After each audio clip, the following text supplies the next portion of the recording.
day I found out, I was holding a coffee mug with both hands like I always did on cold mornings. Not because the mug needed steadying, but because my hands did. By the time I set it down, everything I thought I knew about my husband, my sister, and the life we had built together had been reduced to something I could no longer recognize. I didn't cry. I didn't scream. I went very, very quiet. And that silence, as it turned out, was the most dangerous thing that ever happened to Marcus Cole. But I'm getting ahead of myself. Let me take you back to the beginning, to the version of my life that existed before I understood what was actually living inside it. My name is Claire, and for 6 years I was married to a man I genuinely believed was the best decision I had ever made. Marcus was the kind of person who remembered how you took your coffee after meeting you once. He held doors open, not performatively, just automatically, the way people do when courtesy has become muscle memory. He was an architect, mid-30s when we met, and there was something about the way he talked about buildings, the way he described the relationship between space and light, between structure and the people who moved through it, that made me feel like I was hearing a man who truly understood how fragile and important it was to give people a place where they could feel safe. I was 32, working as a senior editor at a regional publishing house, and I had grown accustomed to the low-grade loneliness of someone who had prioritized her career with such single-minded focus that she had looked up one day to find herself eating dinner alone with a manuscript and a glass of wine, and thinking, not unhappily, that this was probably fine. Then Marcus sat down next to me at a mutual friend's dinner party and started talking, and I forgot what fine felt like, because suddenly everything felt much better than that. We dated for 2 years before he proposed. The proposal was quiet and private. No restaurant, no audience, no performance. He took me to the rooftop of a building he was restoring in the Arts District, spread a blanket on the gravel, brought takeout from the Thai place on Morrison Street that I had been ordering from since grad school, and when I looked up from my noodles, he was already holding the ring. He said, "I want to build something with you. A real life. The kind with a foundation." I said yes before he had finished the sentence. We were married 6 months later in a small ceremony with 40 people in a rented loft space with exposed brick and hanging Edison bulbs, and my sister Jenna was my maid of honor, standing at my left shoulder in a sage green dress crying before I even made it to the altar. Jenna. I need to tell you about Jenna. She was 3 years younger than me, and where I had always been the quiet, bookish one, the girl with her nose in a novel, who spent Friday nights underlining things, Jenna was luminous in the way that made rooms recalibrate. Not loud, not showy, just magnetic. She had our mother's dark hair and our grandmother's laugh, and she had always been the person I called first. Not because we were close in the easy, effortless way some sisters are, but because we had worked at it. There had been years in our 20s when we pulled apart. Different cities, different circles, a period of 3 years where our calls dwindled to birthday texts and the occasional awkward holiday dinner. But when our father had his first heart attack when I was 29, Jenna and I drove to the hospital separately and arrived at almost exactly the same moment. And we sat in those plastic waiting room chairs through the longest night of our lives. And somewhere between 3 in the morning and the first gray light of dawn, we decided to stop letting distance be a habit. By the time I met Marcus, Jenna and I talked 2-3 times a week. She was the first person outside of Marcus I told when I thought I might be in love. She was my maid of honor. She helped me address the save the dates by hand. She picked up my wedding dress from the alterations place when I was stuck in a manuscript crisis, and she brought it to me wrapped in a dry cleaning bag with a bow taped to the hanger. The 3 of us had Thanksgiving together 4 years running. Jenna would drive up from her place 2 hours south and stay in our guest room, and Marcus would do the turkey because Jenna and I had each independently proven ourselves incapable of not burning it. And we would eat too much and stay at the table long after the dishes should have been cleared, just talking. It was one of the things I loved most about my life, the warmth of that table. The fact that the 2 people I loved most in the world seemed to genuinely enjoy each other. Looking back now, I can see that what I was watching at that table was not what I thought it was, but I am getting ahead of myself again. The first time something felt wrong, I dismissed it inside of 10 seconds. It was a Tuesday in February, maybe 14 months before everything collapsed. Marcus and I had made a habit of cooking dinner together on weekday evenings. Not elaborate cooking, just the ritual of being in the kitchen at the same time. Him chopping things while I sautéed things, talking about our days. That evening, I was telling him about a manuscript I had been working on, a particularly knotted subplot that I couldn't untangle, and I noticed that he was not responding in the way he usually did. He was not asking questions. He was watching the cutting board with a focused, distant expression that had nothing to do with the carrot he was slicing, and when I paused mid-sentence, he did not notice for a long beat and then said, "Sorry, what?" I said it was nothing. He smiled, a little tightly, and I had a brief, strange sensation. Not quite unease, not quite suspicion, just a faint pressure behind my sternum, like a door that has swollen in its frame and won't quite open. I told myself he was tired. He was working on a complicated bid for a commercial project that had been causing him stress for weeks. People had distracted evenings. I finished making dinner, and we ate and watched something on television and went to bed, and I forgot all about it. Except, of course, I didn't. Not entirely. The thing about small wrongnesses is that they don't disappear. They file themselves somewhere in the back of the mind, in a folder you don't consciously access, but that gets heavier over time. Over the following months, the folder got heavier. Marcus began keeping his phone face down in a way that was new.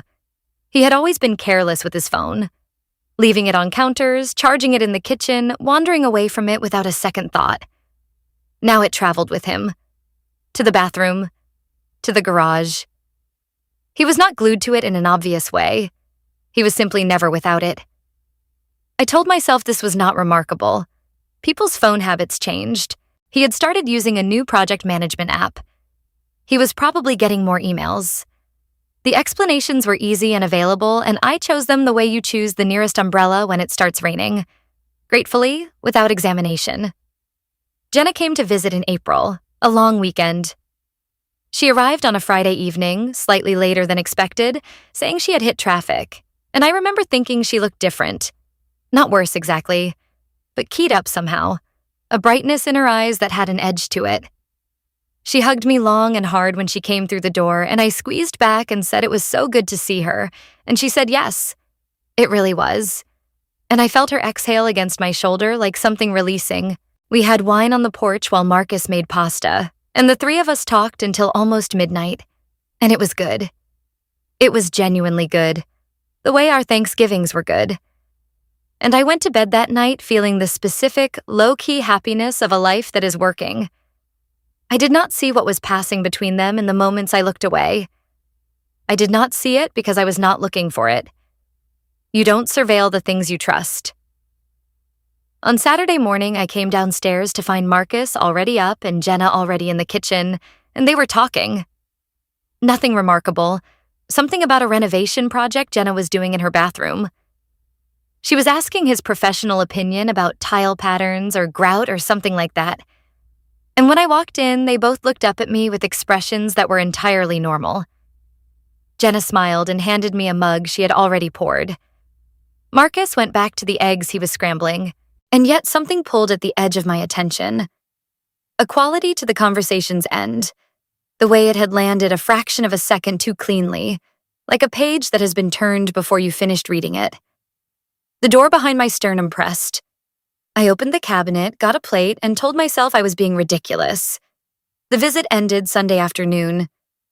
Jenna loaded her bag into her car and hugged Marcus and then hugged me. And over my shoulder, she said something about coming back for my birthday in August. She drove away. Marcus and I went back inside. The house felt its normal size. I had another glass of wine and read on the couch, and that was that. In June, Marcus had a work trip to Portland, a 3-day conference for an architectural firm he was consulting with.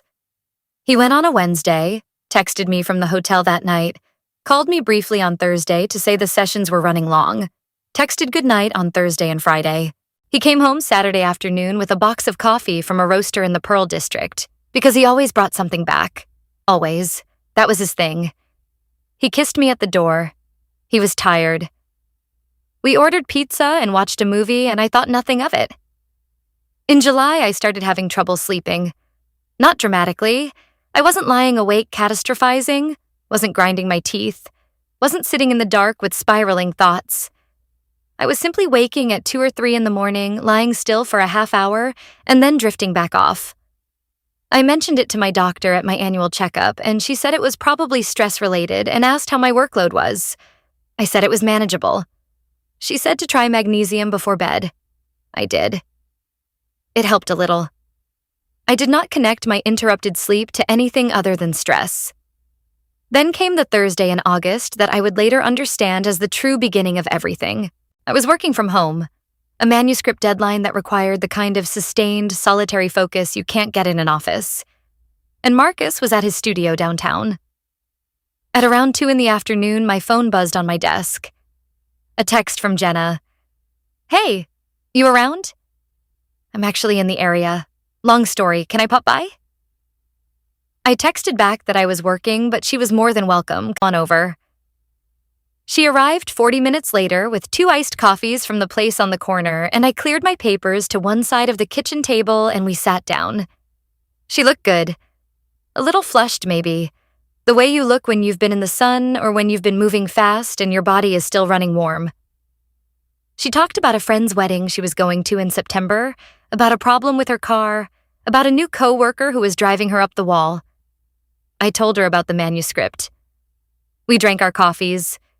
It was easy and comfortable, the way we always were. She left after about 90 minutes. I walked her to the door and she hugged me and said she'd see me for my birthday in a few weeks. She was definitely coming up for that. I said great. She got in her car and drove away. I went back to my desk. I picked up my phone to check a fact I needed for an editorial note, and I glanced, without particularly meaning to, at Marcus's location on the app we'd shared since he'd gotten his car broken into 2 years earlier, and I'd insisted we both turn it on. I had not checked his location in months, possibly longer. There was no reason to check it. It was a safety thing, not a surveillance thing. He was not at his studio. His location marker was sitting, stationary, 2 blocks from our house. Had been there, according to the timestamp, for the last hour and 20 minutes. I sat with that for a moment. I tried to think of explanations. Had he taken a client to lunch somewhere nearby? Was he at the coffee shop on Miller? Was there a building on that block that one of his colleagues was involved with? All of these were possible. All of them. But the specific geometry of it? Jenna's "I'm in the area," the timing, the location, the fact that he had not texted me to say he was working from somewhere nearby, assembled itself in my mind into a shape that made the room feel slightly tilted. I put my phone down. I picked it back up. I opened a text to Marcus. "Hey, are you still at the studio?" He replied 7 minutes later, "Yep, slammed today. How's the manuscript coming?" I looked at the text. I looked at his location, still pinned 2 blocks away. I looked at the text again. I put the phone face down on the desk, the way he had been putting his phone face down for months, and I sat very still for a long time with the folder behind my sternum open wide and everything in it spread out in front of me. I did not confront him that night. I did not confront him for 3 more weeks. In retrospect, this was either the smartest thing I did or the thing that cost me the most. I have never quite decided. What I did instead was watch. I watched with the kind of careful, quiet attention I had spent 20 years developing as an editor. The ability to read not just what was on the page, but what was underneath it. The capacity to notice when the structure of something didn't hold. I checked his location on the app periodically, without pattern, so there was no rhythm he might sense. I noted that he was often not where he said he was. Not dramatically far. Not in another city, but consistently a few blocks off, a few miles away, in the kinds of gaps that made sense if you were stopping somewhere you didn't want to name. I began to pay attention to his phone in a way I never had before, not trying to access it, but noting when it buzzed and when his expression shifted, just slightly, before he glanced at it and then set it aside with deliberate casualness. I called my oldest friend, Dana, who lived across the country but who I trusted with the contents of my chest the way I trusted almost no one else. I called her on a Sunday afternoon when Marcus was out for a run, and I sat in the backyard in the September shade and I told her what I had noticed and what I suspected. She was quiet for a moment and then she said, "Claire, is there someone specific?" and I heard myself say, for the first time out loud, "I think it might be Jenna." There was a long pause. "Oh, honey," Dana said. "Make sure you're sure." I said I was trying. She said, "Whatever you find out, you don't move until you have everything." I asked her what she meant. She said, "You're in this marriage. That means assets, accounts, the house. If this is what you think it is, you need to know everything before he knows you know anything." I had not been thinking in those terms yet. I started thinking in them then. My birthday was in mid-September. Jenna came as planned, arriving Friday evening, and we went out to dinner. Just the three of us, because that's what I had always preferred. A small celebration rather than a crowd. We went to a restaurant Marcus had booked because the anniversary of our first date had been there and he knew I had a sentimental attachment. Over dinner, I watched them the way you watch something when you know what you're looking for. And now, knowing what I was looking for, I saw things I had always registered but never filed correctly. The way Jenna's eyes went to Marcus when he made a joke before they came to me. The way he refilled her wine glass without being asked. The same instinctive attentiveness he used to give exclusively to me. The brief pause before he answered a question she asked. Not hesitation, but the pause of someone recalibrating, making sure the story is straight. The table between us felt, that evening, like a stage. After dinner, we walked home because it was a warm night and only 10 blocks, and I walked between them because of course I walked between them. I was the one being celebrated, I was the wife, I was the sister. And I was aware, in a way that made me feel like I was observing from slightly outside my own body, of the precise distance each of them maintained from the other, their hands never swinging close enough to touch. That night, after Jenna had gone to the guest room and Marcus had fallen asleep, I lay in the dark with my eyes open and made a decision. I was done watching. I needed confirmation. And then I needed a plan. I want to be careful here about what I say and how I say it, because I am not proud of every method I used in the weeks that followed, and I will not dress it up. I went into his email. I had his password. Not because I had spied it, but because we had shared it years earlier for a mundane practical reason involving a flight booking that I had now long forgotten, and he had never changed it. Possibly because it had never occurred to him that he had reason to.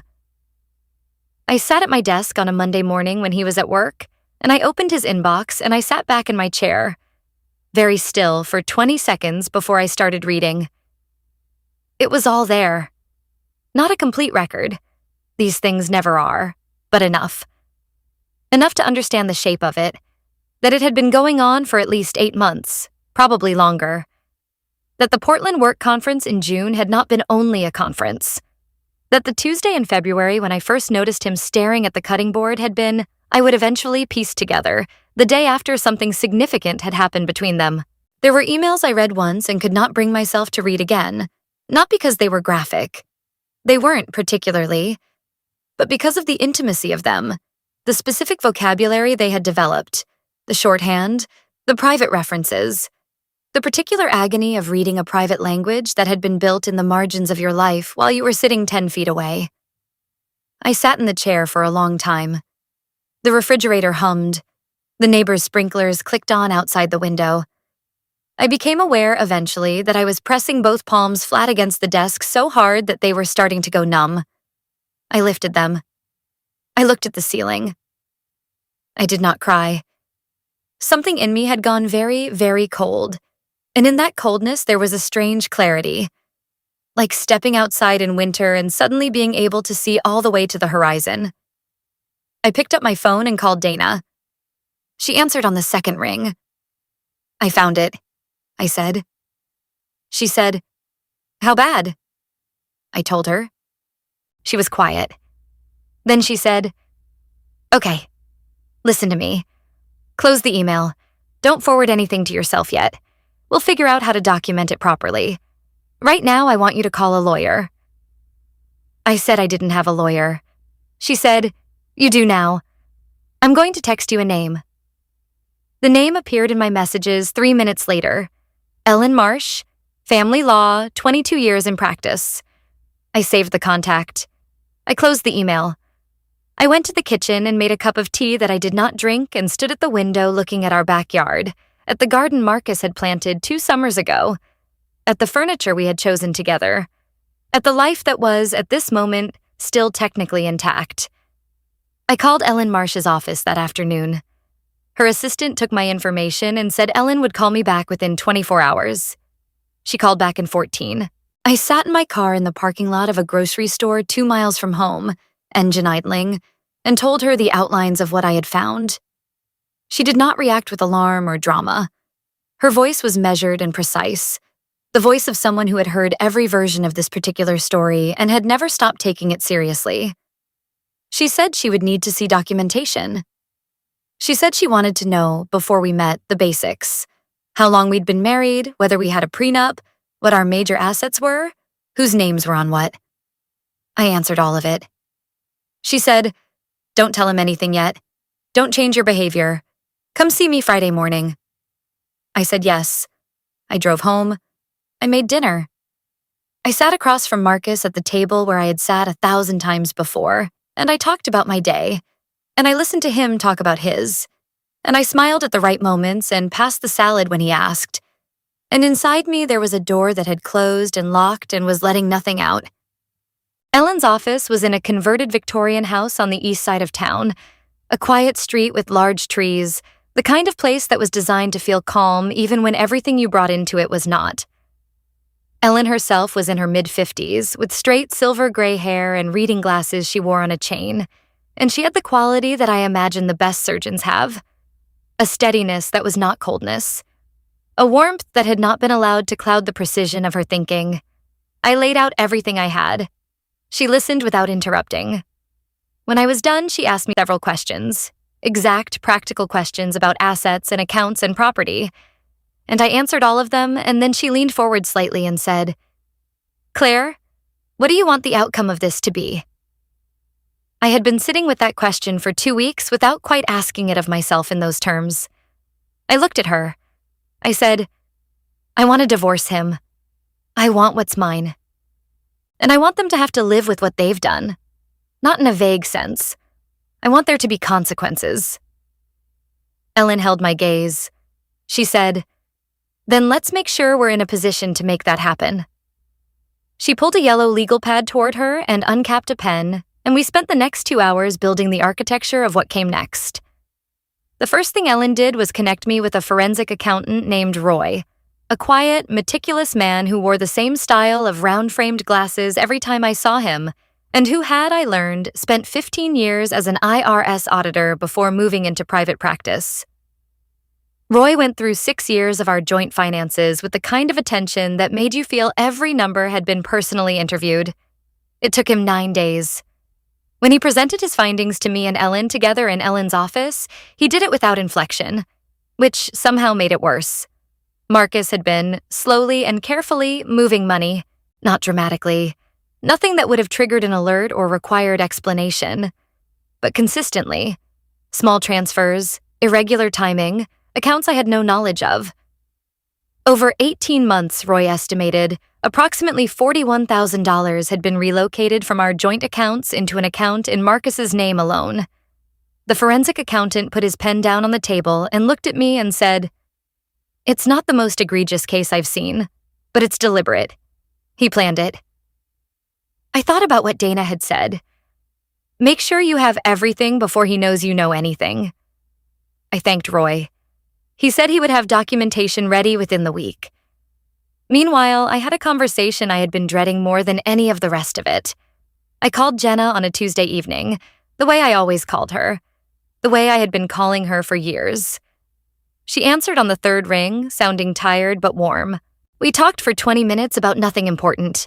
Her bathroom renovation, a book she was reading, a minor drama at her office. She asked how Marcus was. I said he was fine, busy with a project. She said, "Tell him I said hi." I said I would. We hung up. I sat on the edge of the bed in the dim room and held the phone in both hands and let myself feel, for exactly 5 minutes, the full weight of what she had done. Not what he had done. I would get to that. But what she had done, specifically. The dinners, the holiday tables, the years of phone calls where she had asked about my marriage, about our plans, about whether we were going to try to have children, and she had asked all of it with the warm, attentive face of a sister while building something in the dark. After 5 minutes, I stood up, set the phone on the charger, went to the bathroom, washed my face with cold water, and looked at myself in the mirror for a long moment. I was done grieving. I had work to do. Ellen had told me, early in our planning, that the timing of a confrontation matters.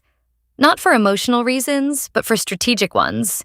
If Marcus didn't know I knew, that was leverage I would spend the moment I opened my mouth.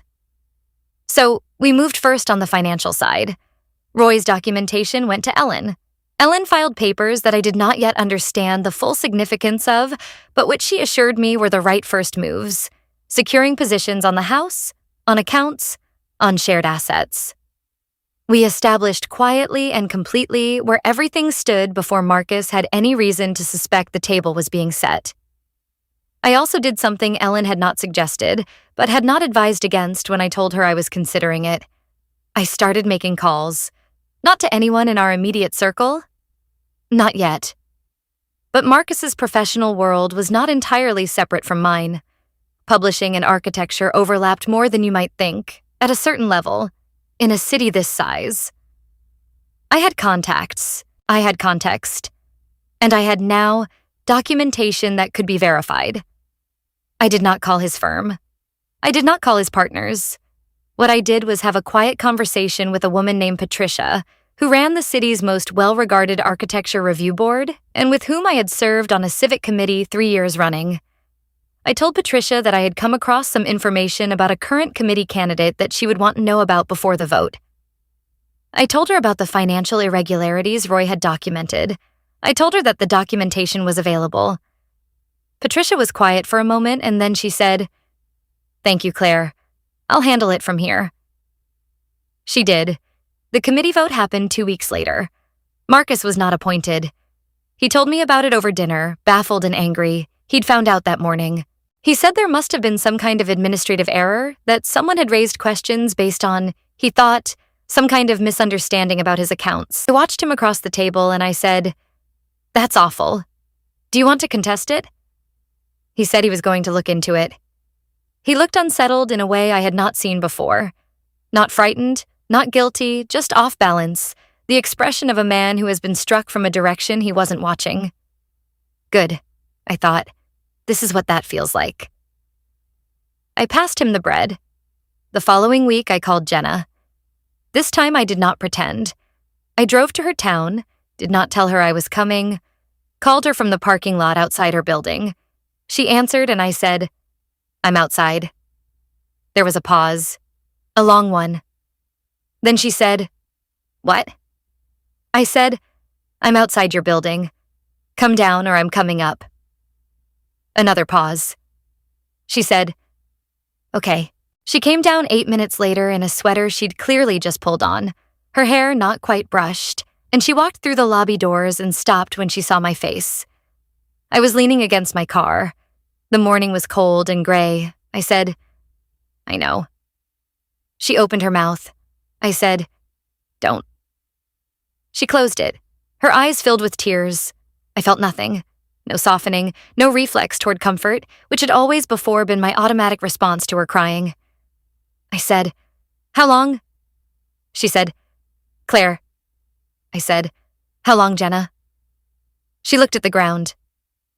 "Almost a year," she said very quietly. The number landed somewhere in my chest without surprising me. I had prepared for it. I said, "Did you ever intend to tell me?" She looked up at me with something I can only describe as the face of someone who has been living in a story where they are the complicated, sympathetic character and has just understood for the first time that they are actually the villain. She said, "I didn't know what to do." I said, "That's not an answer to the question I asked." She said, No. She had not intended to tell me. I stood with that for a moment, the wind moving between us, and then I said, "We're done, Jenna. I don't want contact. I don't want explanation. I don't want an apology because there isn't one big enough. And if you try to give me one, I'll say something I'll regret. We're done." She was crying in earnest now. I got in my car. I drove out of the parking lot without looking back. I did not cry until I had been on the highway for 20 minutes, and then I cried hard, for exactly the length of one song on the radio. A song I will never be able to identify because I was too blurred by tears to read the screen. And then I stopped, and I drove the rest of the way home in silence. The confrontation with Marcus happened on a Saturday. Ellen knew it was coming. I had called her the night before and told her I was ready, and she had said, "Make sure you say nothing that could be construed as making an agreement or conceding anything. Be careful about your language." I said I would. I did not sleep well. I was up at 4 a.m, sitting at the kitchen table with a glass of water, the house completely silent around me. I thought about the day he had brought me to the rooftop and proposed. I thought about the specific weight of the ring he had slid onto my finger. I thought about the table at Thanksgiving, the warmth and the noise and the comfort of it. I felt the loss of all of those things like a physical thing, like something leaving the body. And then I felt it settle and cool and harden into something much more useful. When the clock on the kitchen wall read 5:30, I went back to bed. I did not sleep, but I lay still until 7, which was when Marcus usually woke, and when he came downstairs and found me already at the table with 2 cups of coffee, he smiled, that automatic morning smile, and said, "You're up early." I said, "I need to talk to you." The smile changed, not disappeared but shifted, registered something in my tone. He sat down. He picked up the coffee cup. I said, "I know about you and Jenna." The cup went down. His face changed in a way that was terrible to watch, not because of guilt, though that was there, but because of the particular reconfiguration that happens when a person understands that the story they have been controlling is no longer theirs. He said, "Claire." I said, "I know how long it's been. I have the emails."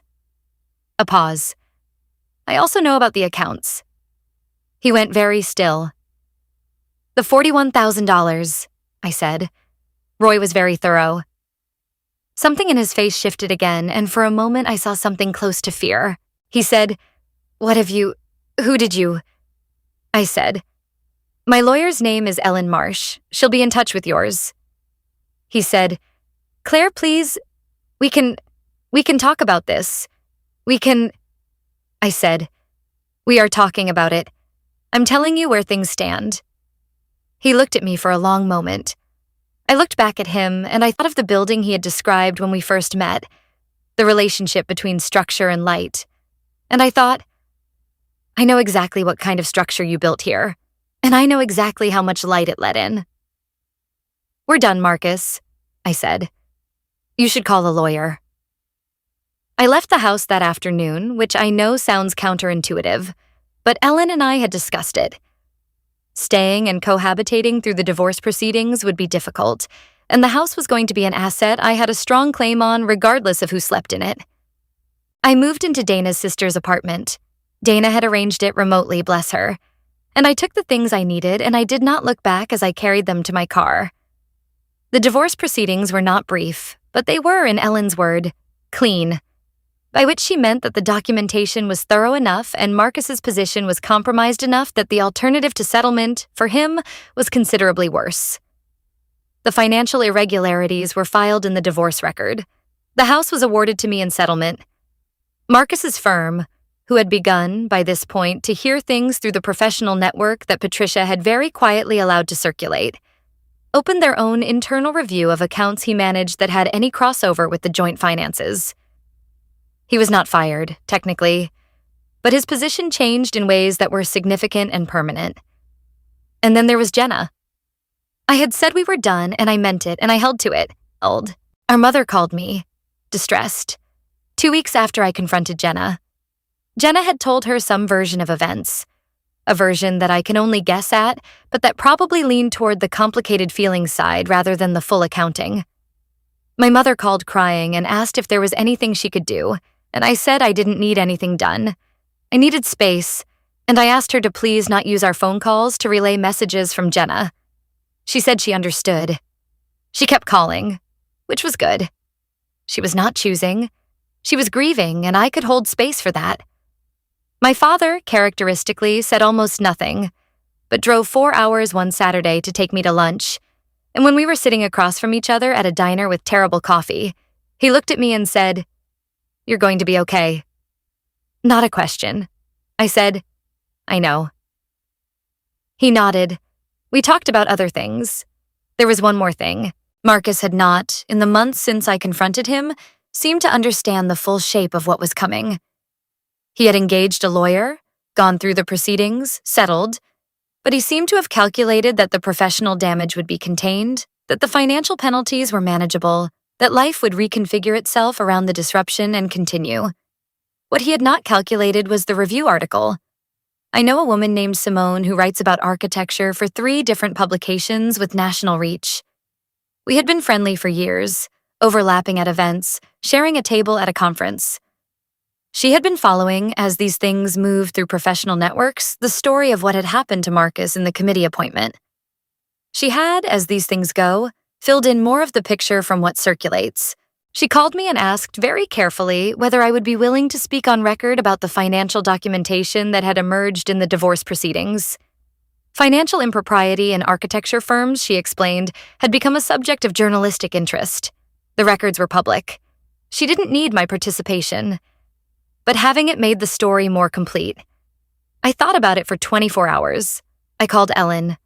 Ellen said, "The records are public. If you participate, be factual, nothing editorial." I called Simone back and I said yes. The piece ran on a Thursday.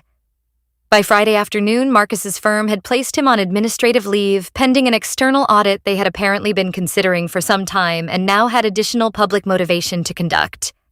By the following Wednesday, he had resigned. I read the news on my phone while sitting at the kitchen table of the apartment I had moved into after leaving Dana's sister's place. My own apartment now. The first one that had been only mine since I was 27. I set the phone down on the table. A cup of coffee sat next to it, still warm. Morning light came through the east-facing window and lay across the floor in long, pale rectangles. Outside, a bird was doing something repetitive and cheerful in the tree beside the building. I sat with all of it for a long time. 6 months after the divorce was finalized, I had dinner with Dana, who had flown in for a work thing and extended her trip by 2 days to see me.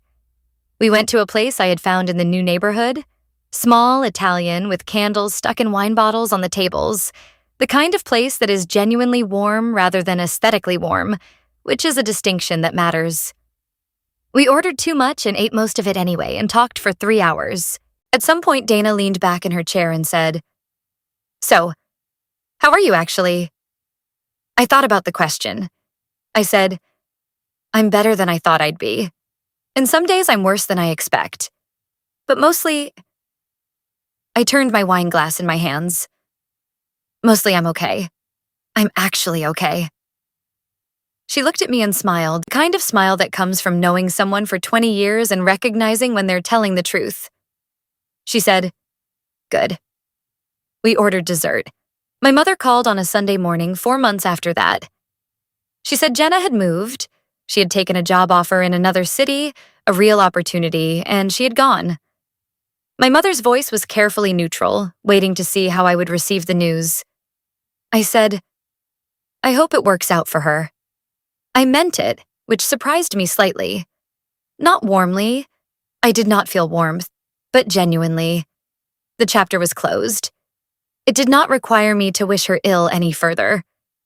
My mother exhaled into the phone. She said, "You're very gracious." I said, "I'm tired, Mom." Not gracious, just tired. She laughed a little. We talked for another 20 minutes about other things. What I think about now in the ordinary quiet of the life I have been rebuilding is not the betrayal, though I am sure it will live in the back of my mind in some form for the rest of my life, but the building of it. What Marcus said on that rooftop when he proposed. "I want to build something with you. A real life. The kind with a foundation." I have thought about those words many times since. I have thought about the fact that he meant them, probably on that evening, in whatever way he was capable of meaning things. And I have thought about the fact that what he built instead was something with a false floor, a hidden room, a structure that was beautiful from the front and hollow at the center. I have thought about what it means to build something that can hold. My apartment has large windows. I chose it for the light. Every morning I make coffee and I sit by the east window while the light comes in and I read, or I work, or I just sit. It is a quiet life and a deliberate one. It is mine. I am still learning what that means, and some mornings the learning is easier than others, and some mornings I sit very still with the weight of everything that happened and let myself feel it until it passes, which it does. It always does. Last week I bought a new coffee mug. The old ones had seemed somehow like artifacts from an earlier era, and I had quietly cycled them out. The new one is a deep, plain blue. It fits in both hands. I held it this morning while the light came through the window and I thought, this is what it means to start over. Not forgetting, not pretending the damage didn't happen. Just picking up a mug you chose for yourself and holding it in the morning light and knowing that it, and the light, and the quiet, and the coffee, all of it belongs to no story but your own.